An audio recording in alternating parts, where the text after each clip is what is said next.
یعنی حضور کے محفل میلاد کا انعقاد کرنا یہ سبجیکٹ تھا. بغیر رائٹر کے دیکھے، بغیر کتاب کا نظم دیکھے میں نے خرید لی.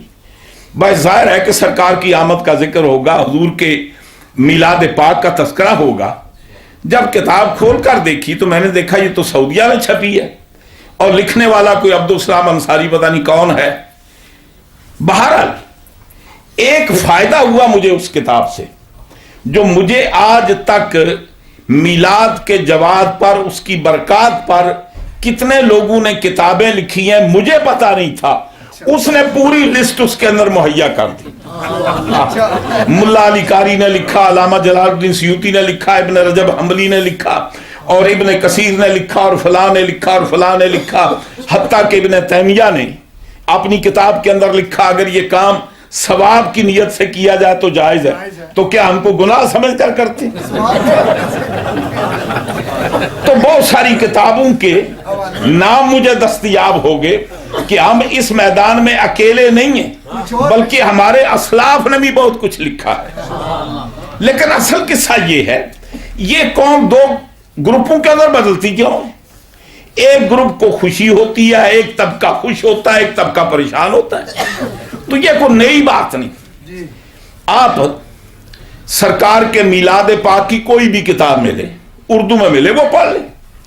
ویسے تفصیل کے ساتھ بہت اچھے انداز سے مواہب لدنیہ شریف اور جتنی کتابیں حضور کی سیرت کی ہیں تفصیل کے ساتھ لکھا گیا. جب سرکار دنیا میں تشریف لائی تو دنیا میں کوئی فرد ایسا نہیں تھا، کوئی جانور ایسا نہیں تھا جس نے خوشی نہیں منائی. اس طرف کے پرندے اڑ کر مغرب کی طرف جاتے ہیں اور وہاں کے پرندوں کو مبارکباد پیش کرتے ہیں. اس طرف کی جناب مچھلیاں سمندر کی چل کر طویل سفر کر کے جاتی ہیں، اس طرف والی مچھلیوں کو مبارکباد پیش کرتی ہیں.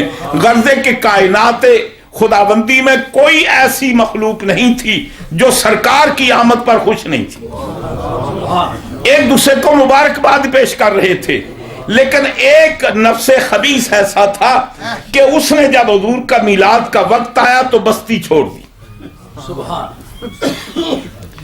بعض بستی چھوڑتے ہیں، بعض حجروں میں چھپتے ہیں، طریقہ کار ایک ہی ہے. بستی چھوڑ دی. اس کے بھی بہت سارے عقیدت مند تھے، بڑے مرید تھے، بڑے چیلے تھے، اور اس کے شاگردوں کا سلسلہ بڑا وسیع، بڑا پرانا مدرس ہے، بڑا گرو ہے. انہوں نے پوچھا استاد جی آپ کہاں تشریف لے جا رہے ہیں؟ فرماتے نہیں آج بہت پریشان. پوچھا آپ کی کوئی پریشانی کی وجہ؟ فرماتے کچھ نہ پوچھو، آج جو مجھ پر ظلم ہوا ہے اس سے پہلے کبھی نہیں ہوا. پوچھا بھائی کیا ہوا کچھ بتائیں، ہم بھی آپ کے غم میں شریک ہوں. اس نے کہا کیا سرکار پیدا ہو گئے؟ اور پوچھا یہ تو دنیا میں لوگ پیدا ہوتے رہتے، ہوتا رہتا ہے، اس میں پریشانی کا کون سا باعث ہے؟ اس نے کہا صرف اگر پیدا ہوتے تو پھر شاید کوئی ایسی بات نہ تھی، میرا نقصان ہو گیا، میری ترقی رک گئی. پہلے ہماری اپروچ کہاں تک تھی، سب پابندیاں لگا دی گئی، قدغن لگا دی گئی، اس لیے میں پریشان ہوں. اس نے ایک بات بھی واضح کر دی، اور یہ ہر انسان جانتا ہے، اس کی نیچر میں، فطرت کے اندر یہ بات ہے کہ جب انسان کو کچھ ملتا ہے، کچھ بینیفٹ ملتا ہے، کچھ فائدہ ملتا ہے، آج قسم دنیا ہو یا قسم دین ہو، وہ آدمی خوش ہوتا ہے. اور جس کسی کا کوئی نقصان ہو، لوگوں کو بتانے کی ضرورت نہیں کہ میاں تیرے بیٹے کا انتقال ہو گیا، تو پریشان کیوں نہیں ہوتا ہے؟ وہ آج خود پریشان ہوتا ہے. تو یہ انسان کی نیچر اور فطرت میں ہے، جب اسے کچھ ملتا ہے تو خوش ہوتا ہے، کچھ چھنتا ہے تو پریشان ہوتا ہے. معلوم یہ ہوا کہ وہ سلسلہ بدستور جاری ہے اور قیامت تک رہے گا. اور میں سمجھتا ہوں کہ اللہ کا منشا یہی ہے. اللہ چاہتا ہے کہ میلاد منانے والوں کے ساتھ منکرین میلاد ہونے چاہیے. حضرت باجید بستامی رحمت اللہ تعالی علیہ ایک دفعہ مریدوں کی محفل میں بیٹھے تو دعا کر رہے ہیں. آپ فرماتے ہیں دعا کریں اے باری تعالیٰ ان کافروں کو سلامت رکھ، ان کافروں کو قائم رکھ، یہ سلامت رہیں. جب دعا ختم ہوئی تو مرید کہنے لگے حضرت یہ آپ نے عجیب قسم کی دعا فرمائی. بھائی ہم تو ان منحوسوں سے جان چھڑانے کی کوشش کرتے ہیں کہ یہ غرق ہوں، ہمارا پیچھا چھوٹے. تو آپ کافروں کی سلامتی کے لیے دعا مانگتے ہیں.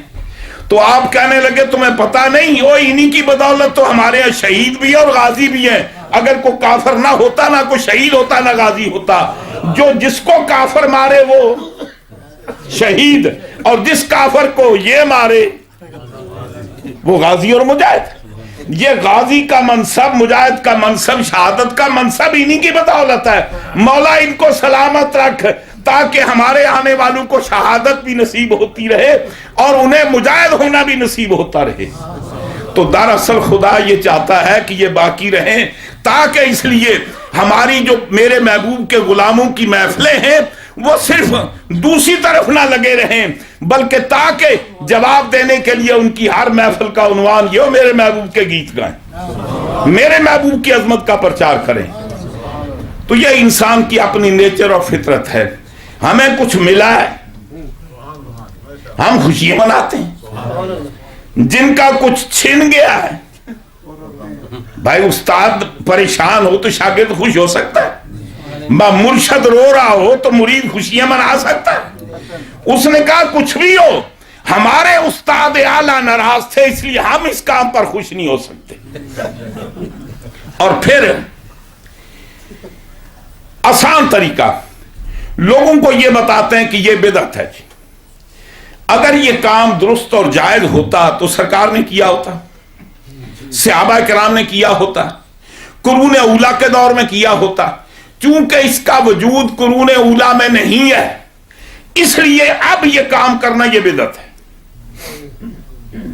پہلی بات یہ ہے ہم میلاد مصطفیٰ کو فرض نہیں سمجھتے، ہم اس کو واجب نہیں سمجھتے.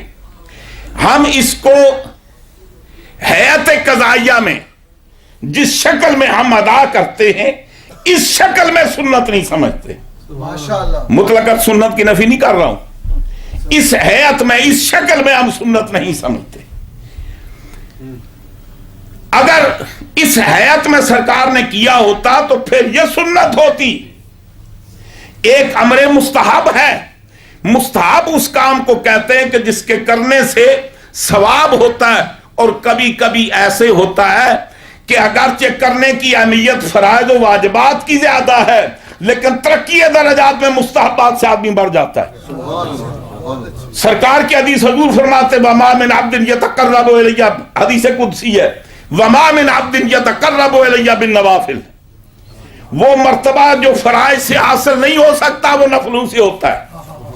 اور ویسے بھی ہمارے یہاں پنجابی میں کہتے ہیں نا تے آپ دتا سو دودھ برابر تو منگ لیا سو پانی. کسی کے حکم کی بجاوری کی ویلیو اور ہے اور اپنی مرضی کے منشا کے ساتھ کچھ ایکسٹرا کرنا اس کی حیثیت اور ہے. اور آج بھی اوور ٹائم کرنے والے کی جو مزدوری نا پر آور وہ زیادہ ہوتی ہے، اس لیے کہ اصل ڈیوٹی کی کم ہوتی ہے، اوور ٹائم کی زیادہ ہوتی ہے. ہم اس کو یہ سمجھتے ہیں کہ یہ امر مستحب ہے، اس کا بہت بڑا درجہ ہے، بہت بڑی عظمت ہے. اور یہ امر مستحب وہ ہے کہ فرض کفر کے ساتھ قبول نہیں، واجب کفر کے ساتھ قبول نہیں، سنت کفر کے ساتھ قبول نہیں. لیکن یہ وہ عمل ہے جو کافر کا بھی اللہ نے قبول کیا ہے اور اللہ تعالیٰ نے اس کی جزا اس کو دی ہے، اس کو فائدہ پہنچایا ہے. تو عرض یہ کر رہا تھا کہ ہم اس کو مستحب سمجھتے ہیں. یہ جو اکثر و بیشتر بدعت بدعت کہتے ہیں، میری اور آپ کی ماں حضرت ام المؤمنین حضرت سیدہ عائشہ صدیقہ سلام اللہ علیہ، آپ سے یہ پوچھا گیا کہ مائی صاحبہ آپ یہ بتائیں کہ بدعت کس کو کہتے ہیں، بدعت کس کو کہتے ہیں. اور جتنی کتابیں اصول دین پر لکھی گئی ہیں، الموافقات اٹھا کر دیکھ لے آپ، تبصرہ، جتنی بھی کتابیں، تمام نے جہاں بدعت کی تعریف کی ہے نا، مائی صاحبہ کی حدیث کوٹ کی ہے، حضرت عبداللہ بن عباس کی حدیث کوٹ کی ہے. اس لیے کہ سب سے اعلیٰ سند وہ ہے جو حضور صلی اللہ علیہ وسلم کی محفل میں بیٹھنے والے جنہوں نے براہ راست حضور سے اکتساب فیض کیا، وہ جو بتائے وہ یقیناً سرکار کا ارشاد ہے. اور اسی لیے ہمارے علماء فرماتے ہیں کہ مراسیل صحابہ مقبول ہے، مردود نہیں ہے. اور ہم تو ایسے امام کے ماننے والے ہیں کہ جن کے نزدیک سکہ تابی کی بھی مراسیل قبول ہے اور قابل احتجاج ہیں. آپ فرماتے ہیں کہ سکہ تابی، مطلقاً تابی نہیں، سکہ تابی روایت کرے اور اوپر والی جو لنک ہے اس کو اڑا دے تو فرماتے ہیں کہ وہ بھی قابل قبول ہے، اس لیے کہ سکہ تابی کوئی بات غیر سکہ سے لے کر اس کو مرسل نہیں کرتا ہے. ماشاءاللہ ماشاءاللہ. اور صرف ہمارے امام صاحب ہیں حضرت امام اعظم ابو حنیفہ رضی اللہ تعالیٰ عنہ، آپ فرماتے ہیں کہ ہمارے یہاں سکہ تابی کی مراسیل بھی قابل احتجاج ہیں. اور ہمارے امام صاحب نے بہت سارے مسائل، وہ میں ترجمہ نہیں کرتا، صرف حدیث پڑھ دیتا ہوں. لا ربا فی دار الحرب بین المسلم والحربی، یہ حضرت مقبول کی یہ حدیث مرسل ہے. احتجاج کیا امام صاحب نے، اور بہت ساری حدیث ہیں کہ امام صاحب نے مراسیل تابی سے احتجاج کیا ہے اور قیاس پر اس کو مقدم رکھا. تو بہرحال یہ ایک علیحدہ سبجیکٹ ہے. مائی صاحبہ سے پوچھا گیا کہ آپ یہ بتائیں کہ بدعت کس کو کہتے ہیں. آپ فرماتی ہیں کہ بدعت اس کو کہتے ہیں لا اصل لہا فی الدین، جس کی دین کے اندر اصل نہ ہو. بدعت کس کو کہتے ہیں؟ جس کا کوئی نہ کوئی لنک دین کے ساتھ کسی آیت حدیث کے ساتھ نہ بنتا ہو، وہ بدعت ہے. سیدنا حضرت عبداللہ بن عباس رضی اللہ تعالیٰ عنہ سے پوچھا گیا، آپ سے پوچھا گیا بدعت کیسے کس کو کہتے ہیں؟ آپ فرماتے ہیں کہ البدعۃ معروف بہا السنہ، بدعت اس کو کہتے ہیں جو سنت کو اٹھا دے. یعنی پہلے سنت تھی، سنت کو ہٹا کر اس کو جس کام سے ریپلیس کیا گیا اس کو بدعت کہتے ہیں. یعنی سنت کو جس کام سے ریپلیس کیا گیا، سنت کو ہٹا کر جس کو لایا گیا. نمبر ایک، اب علماء کی محفل ہے، آپ نے بارہا علماء سے سنا ہوگا کہ سنت کی کتنی قسمیں. سنت کس کو کہتے ہیں؟ وہ کام جو حضور نے کیا ہو، وہ کام جو حضور نے کرنے کا حکم دیا ہو. تیسرا وہ کام جو حضور کی موجودگی میں کیا گیا، یا تو حضور نے اس کو پسند کیا ہو یا پھر حضور نے اس کو منع نہ کیا ہو. یہ سنت تقریری کہلاتی ہے.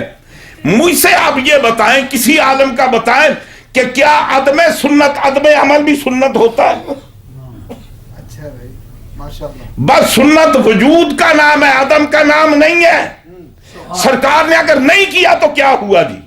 بدعت نام ہے ارتفاع سنت کا، جس سے سنت مرتفع ہوتی ہے. اور میں نے یہ بات عرض کی تھی کہ بحیات قضائیہ، ورنہ سرکار کی سنت ہے، قرآن سے ثابت ہے، حدیث سے ثابت ہے.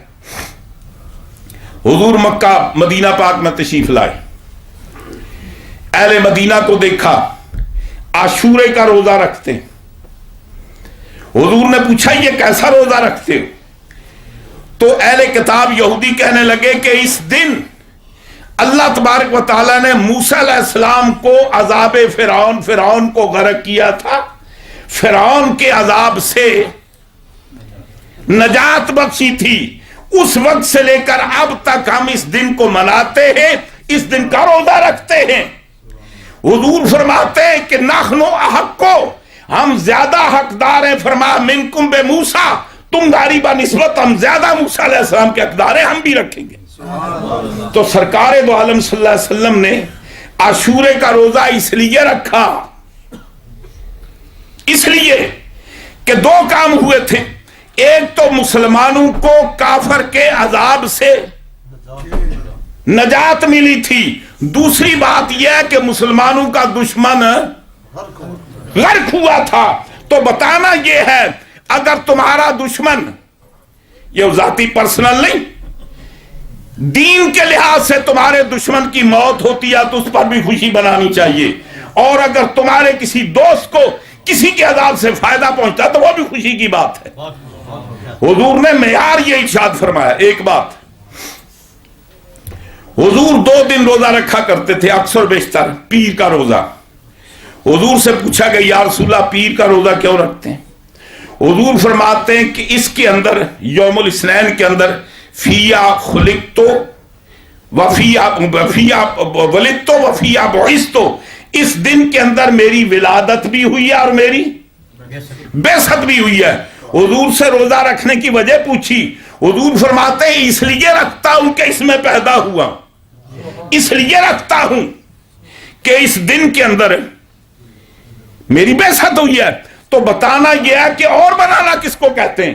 حضور نے روزہ رکھ کر اپنا میلاد بنایا، روزہ رکھ کر اپنی بعثت بنائی۔ اور اس کو چھوڑیں اور آگے چلتے ہیں۔ حدیث کریمہ کے اندر آتا ہے سرکار ہجرت فرما کر مدینہ میں تشریف لائے، حضور نے اپنا عقیقہ کیا جی، حضور نے اپنا عقیقہ فرمایا۔ اور تمام علماء یہ جانتے ہیں کہ تکرار عقیقہ مشروع نہیں ہے، جبکہ بالکل تواتر کے ساتھ یہ بات موجود ہے۔ حضور کی ولادت کے بعد آپ کے جد اعلیٰ سیدنا حضرت عبد المطلب نے آپ کا عقیقہ کیا جی۔ تو یہ جو حضور دوبارہ عقیقہ کرتے ہیں، ملا علی قاری رحمت اللہ علیہ لکھتے ہیں کہ دراصل عقیقہ تو پہلے ہو گیا تھا، یہ سرکار اپنی ولادت کا دن منا رہے تھے، اپنی ولادت کی خوشی منا رہے تھے۔ عقیقہ کس کو کہتے ہیں جی؟ جو پیدائش کے موقع پر منایا جاتا ہے۔ تو عرض کرنے کا معنی یہ ہے، اور بے شمار کلام پاک کے اندر آیات موجود ہے، حدیث موجود ہے، شواہدات موجود ہے، اصل اس کی موجود ہے۔ اور پھر ایک عام سی آپ سے بات کرتا ہوں، آپ کوئی ہانڈی پکاتے ہیں، قبلہ مفکر اسلام آپ کے یہاں تشریف لے جاتے ہیں، آپ ان سے پوچھتے ہیں حضرت یہ مجھے فتویٰ دے فرمائیں کہ یہ ہانڈی جو ہم نے پکائی ہے، یہ ہانڈی اس کا کھانا جائز ہے یا ناجائز ہے؟ آپ پوچھیں گے یہ بتاؤ جس برتن میں پکائے وہ برتن پاک تھا؟ جی بالکل پاک تھا۔ جو پانی ڈالا وہ پاک تھا؟ جی بالکل پاک تھا۔ جو نمک مسالے ڈالے وہ پاک تھا؟ جی بالکل پاک۔ جو آپ نے گوشت پکایا وہ حلال تھا؟ جی بالکل حلال تھا۔ تو جب اس کے مشمولات، انگریڈینٹس، مشمولات سارے حلال ہیں تو پوری کی پوری ہانڈی حلال ہے۔ اب سوال یہ ہے کہ ہم میلاد میں کرتے کیا ہیں؟ میلاد میں ہوتا کیا ہے؟ حضور کی نعتیں پڑھی جاتی ہیں، کیا سرکار کی موجودگی میں نعتیں پڑھی گئی یا نہیں؟ ہم خوشی کے لیے جلوس نکالتے ہیں، جب سرکار ہجرت فرما کر مدینہ میں آئے تو جلوس نکلا یا نہیں؟ ہم کھانا پکاتے ہیں، ایصال ثواب کرتے ہیں، تو کیا سرکار دو عالم صلی اللہ علیہ وسلم نے یہ اپنی امت کو ترغیب نہیں دی ایصال ثواب کی؟ یعنی ہم عمل ہم کرتے ہیں، ثواب کسی کو پہنچتا ہے۔ اور حضرت سعد کی والدہ کو کنویں والی بات مشہور ہے، بارہا آپ نے سنی ہے۔ اور سب سے بڑی دلیل یہ ہے کہ یہ جو ہم سبھی لوگ یہ جتنے وہ ہم سے زیادہ کرتے ہیں حج بدر، ہاں جی۔ اور بعض آدمی تو اتنے ماہر ہیں، ایک سال میں ایک آدمی 5 حج بدل کرتا ہے۔ ایک نے کہا میرا حج بدل کر، انہوں نے کہا 1400 پاؤنڈ لگے گا، ٹھیک ہے کر دوں گا۔ دوسرے نے کہا جی بندہ حاضر ہے میں کر دوں گا۔ تو اب ایک سال میں 5 6 حج بدل بھی کرتے ہیں۔ اس میں کوئی انکار نہیں، حج کوئی کرتا ہے، طواف کسی نے کیا ادا کسی کا ہوا، وقوف عرفات کسی نے کیا فریضہ کسی کا ادا ہوا، سائی کسی نے کی، حج کسی کا ہو رہا ہے۔ یہ ارکان کوئی اور ادا کرنے والا ہے، تکلیف کوئی اور اٹھاتا ہے گرمی میں، فریضہ کسی اور کا ادا ہوتا ہے۔ تو معلوم یہ ہوا کہ میرے عمل سے دوسرے کو فائدہ پہنچنا یہ تو اصل شریعت کے اندر موجود ہے۔ تو پھر اس میلاد کے اندر، اس جلسے کے اندر، تقریب کے اندر وہ ناجائز کون سی چیز ہے؟ کیا قرآن کا پڑھنا ناجائز ہے؟ کیا وعظ و تقریر کرنا ناجائز ہے؟ کیا کھانا کھانا ناجائز ہے؟ کیا خوشی کا اظہار کرنا ناجائز ہے؟ تو دراصل اس پر بہت ساری باتیں کی جا سکتی ہیں۔ تو میں یہ عرض کر، باقی موقع ملا تو انشاءاللہ میلاد النبی کے موقع پر کچھ عرض کریں گے کہ اس کی اصل بھی دین کے اندر موجود ہے۔ اور بدعت اس کو کہتے ہیں کہ جس سے سنت کا اکتفا ہو جائے، سنت ہٹا دی جائے۔ تو یہ کوئی ایسی سنت نہیں کہ جس کو ہٹایا گیا۔ اور پھر پہلے زمانے میں کسی کا کوئی نہ کرنا، یہ ہمارے ہاں جو قواعد شریعہ ہیں، جن سے مسائل ہم استنباط کرتے ہیں, حرام حلال کا فیصلہ کرتے ہیں, کیا ان کے اندر یہ جز ہے کہ جو کام پہلے کسی نے نہیں کیا, کسی کا نہ کرنا بھی وجہ حرمت ہو سکتا ہے, کسی کا نہ کرنا بھی وجہ کراہیت ہو سکتا ہے, کسی کا نہ کرنا وجہ عدم جواز ہو سکتا ہے؟ دکھاؤ ہمیں. تو جو اصلاً دلیل ہی نہیں بنتی, دراصل قصہ اور ہے, جانتے وہ بھی ہیں, پتہ ان کو بھی ہے, لیکن دراصل اپنے فائدے اور نقصان کی بات ہے. جس کو فائدہ پہنچا وہ خوش ہے, جس کا نقصان ہوا. اور وہ کئی دفعہ حضرت صاحب بھی بیان فرماتے ہیں نا, یہ ہمارے عالمی تاجدار ختم نبوت کانفرنس بھی ہونے والی ہے. ایک آدمی مجھے کہنے لگا کہ جناب آپ سال میں ایک دفعہ کانفرنس کر کے ختم کر دیتے ہیں, آپ کی بنسبت تو دوسرے اس پر زیادہ کرتے ہیں. جی بڑی کتابیں لکھی انہوں نے ختم نبوت پر, بڑے جلسے کرتے ہیں جناب, ہر شہر میں کانفرنس کرتے ہیں, وہ تو آپ سے زیادہ خاتم النبیین مانتے ہیں.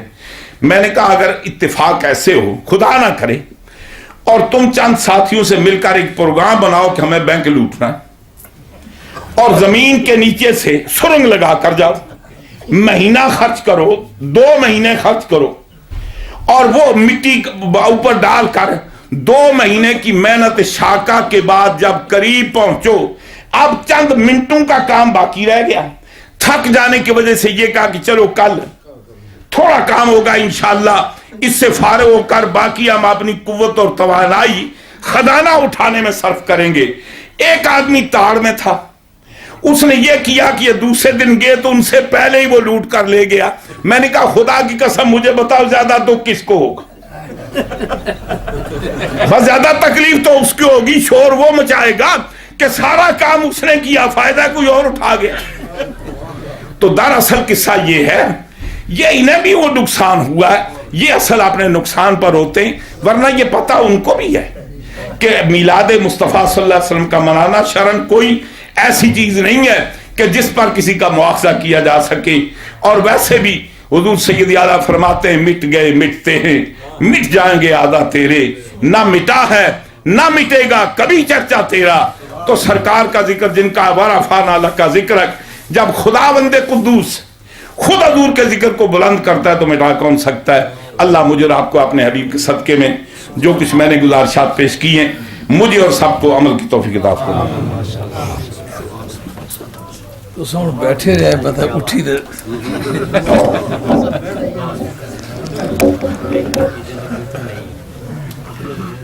یہ 50 پاؤنڈ راجہ شبیر صاحب لوٹن والوں, راجہ شبیر صاحب لوٹن والوں نے 50 پاؤنڈ میراث شریف کے لیے پیش کیے. یہ حاجی منشی خان صاحب کے بھتیجے ہیں, اللہ انہیں جزائے خیر عطا فرمائے. رات کو حاجی منشی خان صاحب نے 200 پاؤنڈ دیا تھا, وہ میں نے ساتھیوں کے حوالے کر دیا. اصل گل ہونی اپنی اپنی دہی ہونی. کتے کی کدا کھیر کھلاؤ نہ نہیں پچنی اس میں پوچھو کھیر جائز ہونی نہ جائز, حرام.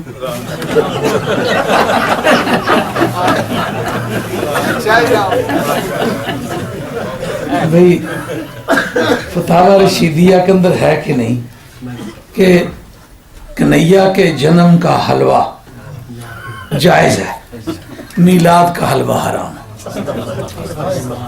ہے جی. اور ہندو کی ہولی دیوالی کی پوڑیاں کچوڑیاں یا کوئی اور کھانا, کوئی اور میں کو تو کسی چیز کا بھی پرہیز نہیں ہے, خواہ وہ جھٹکے کا ہے خواہ وہ خنزیر کا ہے. مسلمان و نوکر حاکم کے لیے درست ہے کہ نہیں؟ انہوں نے کہا درست ہے. رفقت رشید احمد گنگوئی جیسے شاہ سے فرما رہے ہیں, وہ دعا کرتے کہ کافر زندہ رہیں, میں نے اے بھی زندہ رہنا کیاں ایک کالے کہاں کون کھاسی.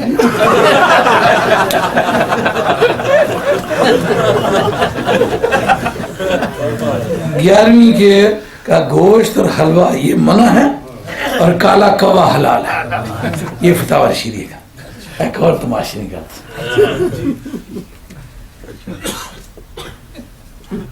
تحصیل الباری شرح بخاری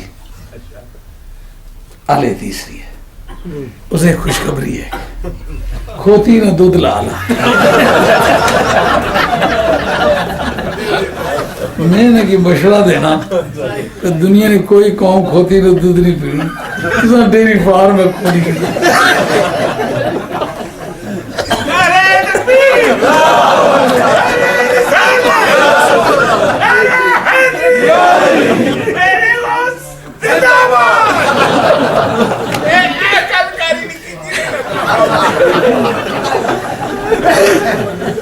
کتاب کا نام یاد رہے گا؟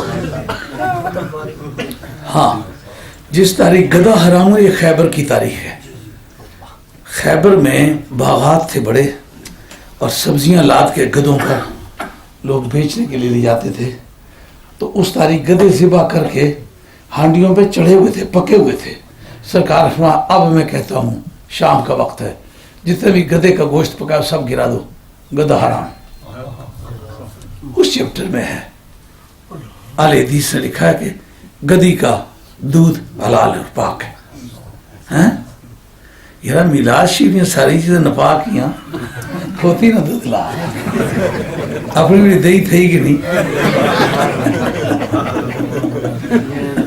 اس کا لا کام ہو پٹھے لوگوں نے کھایا، دودھ تو چوئی گی لوگ پلاؤ اپنی جماعت کی۔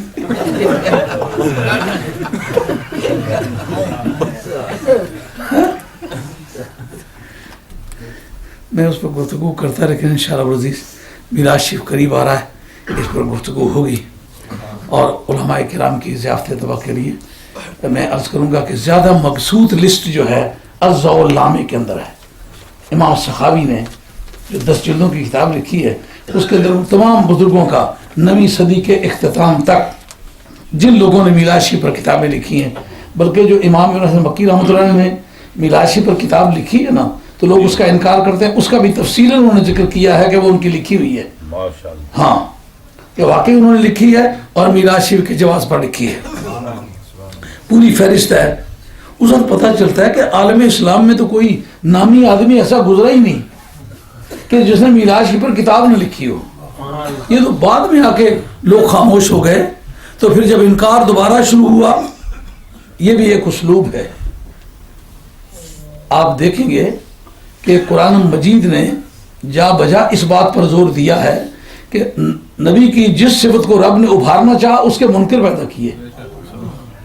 اب دیکھو، انبیاء علیہ السلام کے لیے علیہ السلام نہیں استعمال ہوتا تھا، اس وقت استعمال ہونا شروع ہوا جب لوگوں نے کہا نبی مردہ ہیں، ان کا علیہ السلام، واہ واہ واہ، ان پر سلامتی ہو، جو مر گیا وہ سلامتی کیا ہے؟ ماشاءاللہ ماشاءاللہ۔ صحابہ کے لیے رضی اللہ تعالیٰ عنہ کا لفظ نہیں استعمال ہوتا تھا۔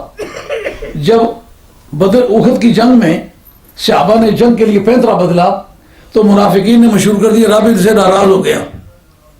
اب رب نے رضی اللہ تعالیٰ عنہ کو کہلوانا چاہا، اس کے رضی اللہ کے منکر پیدا کیے، اور حضرت حیدر کرار کے لیے کرم اللہ وجہ کا لفظ نہیں استعمال ہوتا تھا۔ ہندا نے جب یہ کہنا شروع کر دیا یزید کی دادی نے کہ سبد اللہ وجہ، اللہ اس کا منہ کالا کرے، سرکار نے کرم اللہ وجہ، اللہ اس کے منہ کو روشن کرے۔ اس کے بعد پھر اب دیکھا نا، میلاد کے منکر پیدا کرنے کا کیا مقصد ہے؟ میلاد کو ابھارنا چاہا ہے رب نے۔ آئی بات سمجھ میں؟ یہ رضی اللہ تعالیٰ عنہ کی اصطلاح۔ اب اسی طریقے سے یہ جو نعرے ہیں کہ جو پہلے نعرہ نہیں تھا، کہ جب منکر نہیں تھا تو اس میں زور نہیں تھا، جب منکر پیدا ہوا تو زور پیدا ہو گیا، یہ قصہ ہے۔ آج بھی جو کہتے ہیں علی نے نعرہ لانا نجائز ہے، دراصل تو کی رب اس سے کم میں ورتہ چھوڑے کہ اس کام پر زیادہ زور نہیں دیا گیا تھا، تو انکار تک کر تاکہ لوگ تیرے باپ کے گدھے تلاش کریں جن گدھوں پر وہ برتن بیچا کرتا تھا۔ ہاں، ایک کھوتا بھی تھا، بیوقوف بڑا ہے لیکن وفادار بھی بڑا ہے۔ تکنا جلا تو سیانی کس نام کہ پیو دادے یہ رکھا ہے کچھ ہم تو ناراض کی ہونا ہے۔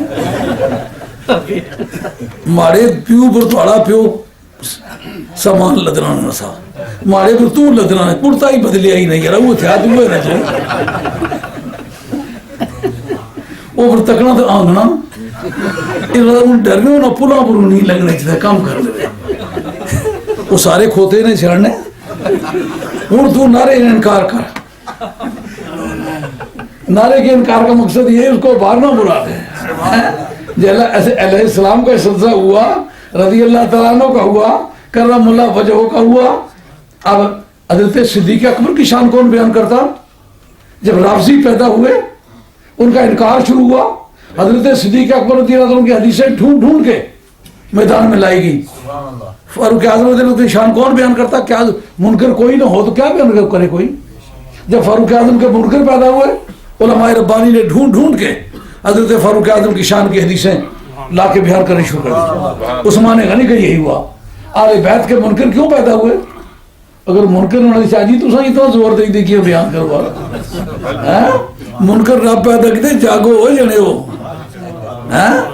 تو یہ بھی ایک اسلوب ہے کسی چیز کو ابھارنے کا. 11ویں شیف کے منکر بھی رب نے اس لیے پیدا کیے کہ ولیوں کے فضائل کھول کھول کے بیان کرو, سارے مسائل قوم پر کھولو, تاکہ بعد میں ہر قوم ہر شخص جو ہے وہ خود کفیل ہو جائے, اس کو دین کا پتہ ہو. اب کھڑے ہو کے سلام پڑھتے ہیں, اس کے بعد پھر اذان ہوتی ہے, نماز پڑھتے ہیں. اتنے میں دوست لنگر تیار کر لیں. اچھا, یہ ایک میری ٹیپ ہے جس میں 2 لیکچر ہیں والدین کے حقوق کے بارے میں. دونوں والدین کے حقوق کے بارے میں. یہ ایک میں نے بریڈ فورڈ میں لیکچر دیا تھا جس میں والدین کے حقوق پر ایک اور طریقے سے اپروچ کیا تھا کہ جس طرح کے مینٹیننس کا دعویٰ ایک بیگم خامند کے خلاف کر سکتے ہیں, مجھے خرچہ ملنا چاہیے. بچوں کی طرف سے دعویٰ ہو سکتا ہے کہ یہ بچے اس کے ہیں, یہ خرچہ دے. اسی طریقے سے والدین بھی دعویٰ کر سکتے ہیں کہ یہ ہمارا بیٹا ہے, ہمیں خرچہ نہیں دیتا. اب وہ یہ نہیں کہہ سکتا جی میں مجھے یہ کمائی کچھ نہیں ہے. کہ باپ کا یہ ادھر قابل قبول تھا. باپ کی ڈیوٹی تھی کچھ بھی کرے اولاد کو پالے, اس لیے تو کچھ بھی کر, لیکن ڈیوٹی ہے تیری ماں باپ کی. اس سلسلے میں یہ کہ نہ صرف یہ کہ وہ اپنے ماں باپ کی خدمت کرنے کا پابند ہے, ماں باپ دعویٰ کر سکتے ہیں, بلکہ سگی پھوپھی سگا چچا اگر یہ ثابت کر دیں کہ میں غریب ہوں, میرے پاس کچھ نہیں ہے, اور یہ دولت مند ہے, وہ بھی دعویٰ کر سکتے ہیں مینٹیننس کا. اور ان کو عدالت جو ہے وہ خرچہ دلائے گی کہ یہ تیرا چچا خرچہ دے. سمجھ آئی بات؟ یعنی والدین کے حقوق سے تجاوز کر کے چچے کے حقوق ہیں, پھوپھی کے حقوق ہیں.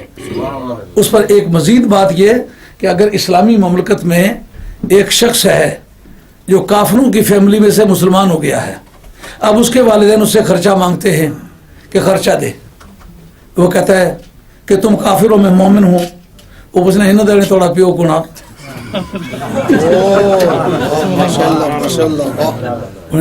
پیو پیو نہیں دے خرچہ. اس پر بحث ہے. یہ ایک ٹیپ ہے, کتنی حدیث شریف اس کا 3 پاؤنڈ. بڑا 3 پاؤنڈ کہ کھوکھا جائی نہیں دینے ہونے لگے, پتہ نہیں یہ کیسے بیچنے پہ. بہرحال اس کے اندر 2 لیکچر, ایک یہ ہے ایک اور ہے. یہ بریڈ فورڈ کا ہے اور دوسرا جو ہے وہ وہاں مینچسٹر کا ہے. تو یہ 3 پاؤنڈ اس کا ہدیہ ہے, اگر کوئی آدمی لے کے. ڈی وی ڈی اس کی بنی ہوئی ڈی وی ڈی کا اس کی آخنے تو بڑی انگریزی بڑی چاڑ ڈی وی ڈی بڑی ہے. ڈی وی ڈی کا سنا مخففہ کس طرح کڑلو کڑل انگریزی بولنا کرنا.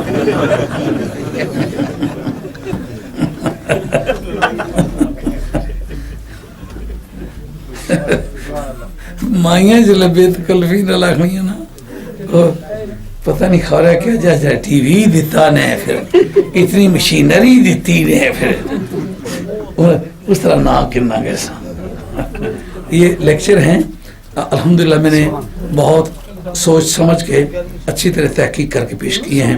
آپ اپنے گھروں میں لے جا کے اپنی اولاد کو سنائیں تاکہ بچوں کو اپنے والدین کے حقوق کا اندازہ ہو کہ ان کے حقوق کیسے. وہ جو جمعے کی کیسٹیں ہیں وہ بھی, ہاں جمعے کے اندر جو میرے لیکچر ہیں نا وہ بھی کیسٹیں بنی ہوئی ہیں, اور اس میں بھی مختلف موضوعوں پر میں نے گفتگو کی ہے, اور معلومات ہیں, ایسا گپے نہیں ہیں.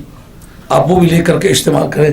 دیکھیں آپ فرما دیں کہ میں سارے اشتہار لیا دینے جتوں جتوں دوست آئے نا کانفرنس دے اشتہار لیا گیا. اچھا بھائی تو پتہ ہے نا کہ جماعت اہل سنت تو سنی اپنی جماعت ہے. انہاں علماء حضرات دی مہربانی ہے کہ اساں نی گل منی گے, نہیں یہ نہ کرنا تو پھر اسے آپ ہی کرنا پوے نا. ہوں جانے ہو ایک ایک اشتہار دو دو اشتہار جتنے جتنے جانے ہو نا اتنے نال کنی گچھا ہے اپنے گھراں لایا مسیتیاں لایا مدرسے لایا دکانوں پر لایا تاکہ اس نے پروپیگنڈا پہ 6 جون جی جینے رہے ہیں تو بڑی واہ واہ کھلے بدان یہ گلا 9 مئی بھی ہے جناب. سارا اپنا بھی 9 مئی 9 مئی بھی ہے. 9 مئی تو پہلے آ ہی گیا نا وہ تو سب بندوبست کیتا ہے نا وہ پھر جی ਉਹਦੇ ਵੀ ਇਸ਼ਤਿਹਾਰ ਖੜਨੇ ਨੇ ਜੀ. ਉਹ ਵੀ ਲੈ ਜਾਓ. اس نے بھی لے آنا اشتہار دو میں لے جانا یہ اشتہار دو ہی کھڑو رہے یارو میں جڑے میں کام کرنا میں ہوا کرنا یہ کام تو تساں نے بجائے اس نے کہ میں تساں آکھا کھڑیا ہے تساں آکھو تھیو جی یہ طریقہ کار ہے انتظامی کام یہ تساں نہیں ڈیوٹی ہے ماڑا کام اسلام نہیں کسی غلط ہے انگلی کوئی اٹھائے یہ جینا رہا قبرات نہ چلا گیا تو پہنچنا انشاءاللہ کوئی گری بدام ہو سی تو جیندے ہو میں نوکر مویوں قبر انشاءاللہ میری قبر بھی دین حفاظت کر سکتا ایک خواجہ گل بھی کوئی گری بدام ہو سی تو جیندے ہو میں نوکر مویوں قبر سبحان اللہ. اسی اس گل نے پابند اگر کوئی دین وچ گل ہے تو ثابت نہیں بھی ہونی انشاءاللہ اے ڈیوٹی ماری ہے پیسے تو کی پورے نہ ہوں اے مہیا کر دین مارا اگر کام تسا نہ کرو اے پھر تسا خدا نہیں بارگاہ جواب دے سو سارے جنے بنی دے کام کرو تو چنگی طرح سنبھالو مضمون کی تو پورے ملک بندے چھکی تاڑو تو کوئی رونق کیا ہونی انشاءاللہ ماشاء بڑی تعداد سے تو سا اللہ کی منظورت ہے اور کیا ہے یہ 9 تاریخ والا بھی سمجھی کیتا ہے اشتہار بھی نہ اشتہار بھی کھڑ سو تب 6 جون والا بھی سمجھی کیتا ہے اشتہار بھی کھڑ سو ہاں یہ ساری گلیں یاد ہوئی اور کوئی رہے گی گل بولو بس کشتہ نہیں ہوئی کشتہ میں رہ گئی ہیں کشتہ میں کھڑا نہیں کشتہ میں کھڑے ہیں لیکن ایک گل یاد رکھے کسا کیسٹا نہ میں آج تک پوری زندگی چھک پیسہ کہ نہیں اپنی ذات پر نہیں خرچ کرتا مدینے علیہ سرکارہ نہ غلام ہوں رزقہ نہیں تھوڑو نہ اچھڑ نہیں دیتی میرے رب نے حاجت نہیں چھوڑی میں الحمدللہ بڑی سونی زندگی بڑا خوشحال ہوں ہر بندے کو پوچھو دا آنا جناب کماں نے کاروبار الہات نہ دیڑے ماڑے ہیں تو ماڑے کو پوچھنے تھوڑی تنخواہ کہی میں نوکری کو رہنا تھا ہاں نوکری کو رہنا وہ کہا نکی جی بچی ہے میانی شاہ جی میں جی آپ اتنی عمر کے ہو گئے ہیں آپ کو ملازمت بھی نہیں مل سکتی آپ کو کسی اسکول میں داخلہ بھی نہیں مل سکتا میں کہا پھر آنکھوں کو ساکی مجھے ٹیکا لاؤ تو ماری سٹر جگت پیس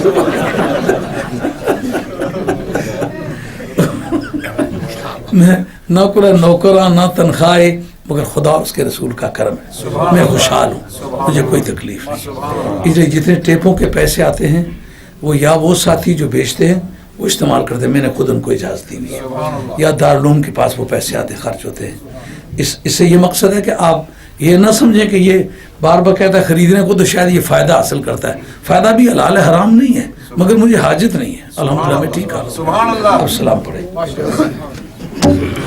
مصطفیٰ جان رحمت پہ لاکھوں سلام شمع بز میں ہدایت پہ لاکھوں سلام شمع بز میں ہدایت پہ لاکھوں سلام یہ سہانی گڑی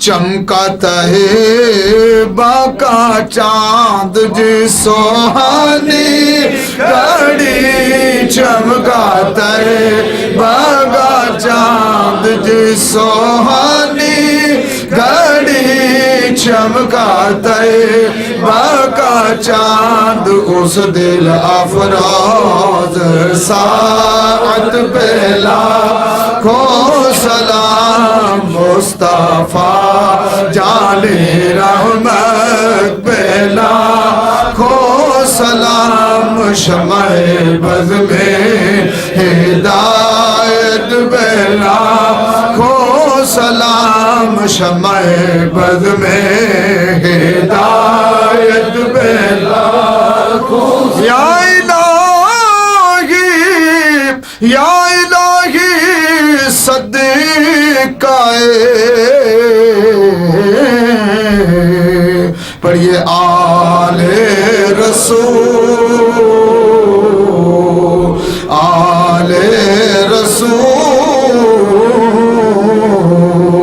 یہ سلام آج آمین الحمدللہ رب العالمین والصلاة والسلام علی رسول خیر محمد علی وصحبہ اجمعین۔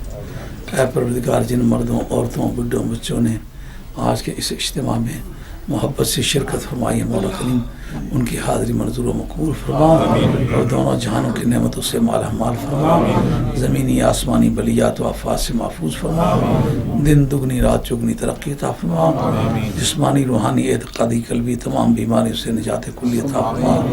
آج کے اس اجتماع میں جو بھی نیک نیتی اور صحیح عقیدے کی شرط کے ساتھ ہے، مولا کریم جو اس کی تیری بارگاہ میں درخواست ہے، حلال ہونے کی صورت میں وہ قبول فرما، سب کی پریشانیاں دور فرما، مذہب آل حق آل سنت والجماعت کو بالادست فرما، پاکستان کے اندرونی بیرونی حالات خوشگوار فرما، دشمنان پاکستان کو ذلیل و خوار فرما، کشمیر کو مکمل آزادی عطا فرما، آزادی کشمیر کے دشمنوں کو ذلیل و خوار فرما، اندرون ہندوستان بسنے والوں مسلمانوں کا کھویا ہوا تاج و تخت نے پھر سے عطا فرما، بغداد شریف اور افغانستان کو جو نظر بد لگی اپنے فضل سے اس کی تلافی فرما، اے اللہ صدقہ مدینے والی سرکار کا مذہب آل حق آل سنت والجماعت کو بالادستی تھا، چھوٹے مذہبوں سے مسلمانوں کو نجات تھا، کل روئے زمین پر جہاں جہاں بھی کہیں مسلم آبادیاں ہیں ان کو سربلندی عطا فرما، ان کو اپنے تہذیب و تمدن اور اپنی ثقافت کو زندہ رکھنے کی توفیق عطا فرما، جن علماء کرام نے آج تک ہماری سرپرستی فرمائی ہے، جن ثنا خانان رسول صلی اللہ علیہ وسلم نے اپنی محبتوں سے ہمیں نوازا ہے، مولا کہ ان کی صلاحیتوں میں خیر و برکت فرما، ہماری اس دوستی کو دنیا اور قیامت کے میدان میں قائم دائم رکھا، جو اب 9 مئی کو میلاد النبی صلی اللہ علیہ وسلم کے جلوس اور میلاد پاک کے جلسے کا وقت آ رہا ہے، اس کے لیے تیاریاں ہو رہی ہیں، مولا کریم اپنے خزانہ غیب سے ہماری امداد فرما، صلی اللہ تعالیٰ علی خیر خلقہ بنور رشمہ۔